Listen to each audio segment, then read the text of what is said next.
I'm going to show you how you can record your audio in OBS Studio. So if you want to record your audio without recording any video on your OBS, here's how to go about it.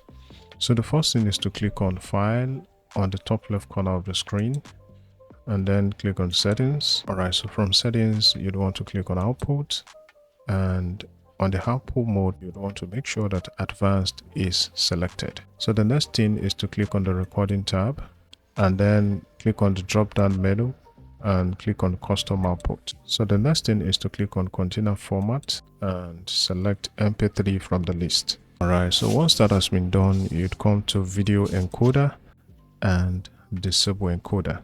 So once you've selected all of these options, you can now go ahead and apply changes and click on OK. So that way you can record the audios alone on your OBS without having to capture the video or capture your screen.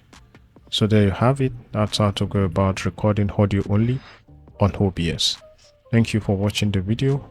Kindly like and share, and also subscribe to my YouTube channel.